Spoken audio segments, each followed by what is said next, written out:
So I have about 300 slides to go through. I'm just kidding. Just a few just to start out.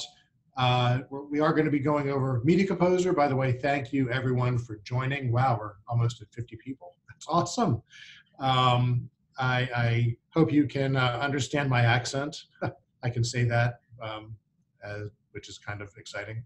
So yeah, Media Composer, I think you may know, already had some really great features that were added into it with multicam updates, background bin save, shape-based color correction, which came up at the end of 2018.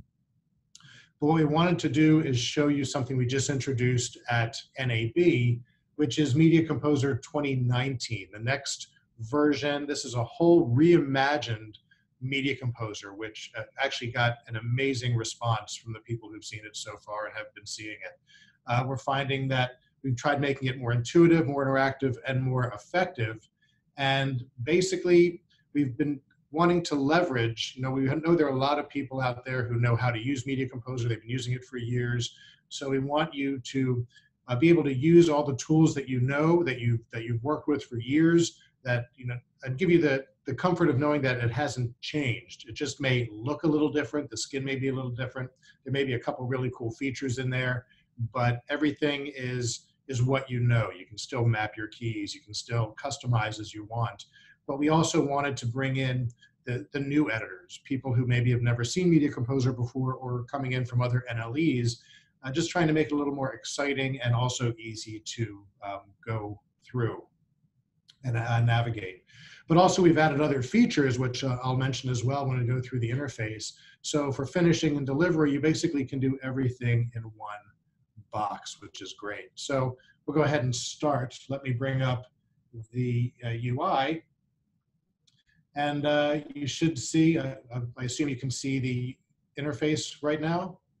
So you should see. Yep, we can see your demo screen. Perfect, thanks. Perfect, all right. So what I want to point out is a couple of things. You may look at the UI and think, it looks familiar. Again, we didn't change the keys. We didn't change the way it looks or functions initially, but there are some things that might look a little different as you look around the menu itself. The first thing I want to point out is on the right side, this little sidebar. And Karen, please feel free to jump in if what people can't see, or you can't see what I'm showing. So down the right side here, these are your workspaces. So what we've done is made a very easy tool, easy window or sidebar, which will let me select. If I go to color, my window is going to change for color. If I click on effects, it's changing for effects and effect editing. So the idea is you now have instant access to your workspaces, which traditionally you had to go to Windows, Workspaces, and pull down to choose here, or you could also map it to your keys.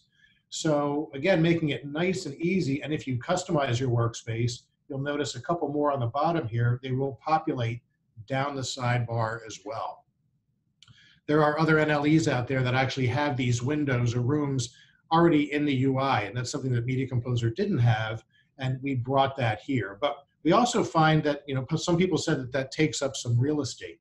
So you can right-click and say, hide that sidebar. And the nice thing about that is the real estate is brought back, but you can go to the upper right and pull down a little window to change to color, effects, or audio here as well. And you can bring back the workspace sidebar. So again, nice and easy, very intuitive to go into your different menus. You don't have to hunt around if you're not familiar with the interface, but if you are, you can hide it and get that real estate back. Now, one of the biggest changes that we made, or one of the biggest pain points that people had when they were editing, is bins and windows always were populating or being shown on top of one another. And what you're seeing is I now have a completely paneled UI. The user interface is locked, so my Composer window, my timeline, everything is locked, so nothing is on top of one another. I mean, it's designed by you. You can go in and have your clips and your bins all in one panel. Your source and record are in the Composer panel. Your timeline is in another panel, and you're never going to have windows on top of one another. unless you want that. Because we don't want to lock you into that, I can actually take a bin and pull it out of the bin container window, and I can have a bin floating. So you can go in and set that up with a floating bin if you want, floating tools, whatever you would like, if you like that. Or again, I can take that bin and just put it back in the bin container right there. Again, a nice clean look. There are other applications out there that do lock this. You're not clicking on the little window, like if you're on a Macintosh, you get right in between two little windows to the desktop, and you're in the desktop, or you're opening up another application that is behind. So you're actually choosing if you do want to have that or not. Now, for the seasoned Media Composer editor, you may also notice I see something different. I don't see a project window. So where is that? Well, we actually got rid of the project window. And we got rid of it for a reason. It wasn't just the engineers saying, we don't need that. What's happened is, or what we were told by editors, is the project window is usually up in the upper left-hand corner, wherever you put it. And if you go to start closing your bins, you may accidentally close your project window, which means your project closes and you have to go in and open it. So it's just disruptive. It just stops the process. It wasn't, a deal breaker, but it's still something while you're working, it just breaks your flow. So basically the engineers and designers said, get rid of the project window, but if you want to go to your settings, under File is where you have your settings. So there's the settings window. I'm going to zoom in. I don't know does that zoom in?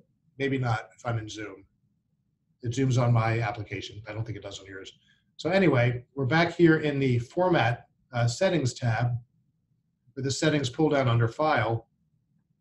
And you'll see that this is where I can go in and now change my format. By the way, year or so ago, we included 16K projects. Yes, kind of scary. We have our proxy workflow. We have our different color spaces.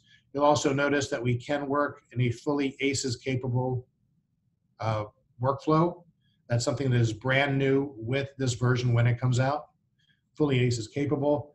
But also in the settings window, besides being able to change your format, this is where you now can change settings for your project, your user settings, and your site settings.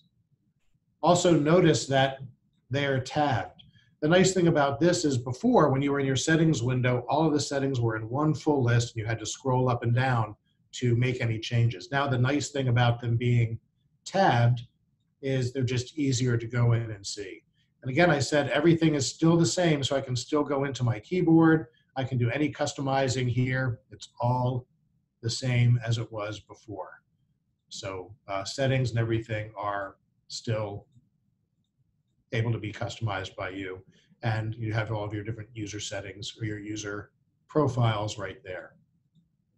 Now, another thing, because the project window is gone, is if you want to find out information about Media Composer, like the version number, that is under About Avid Media Composer. You can see I'm in a beta version right now, but this is also where you'll find your configuration information. So if you need to find your system ID, here's your usage, here's your hardware information if you're connected to Nexus, system, bin memory, and stuff like that. So that is all under About Avid Media Composer.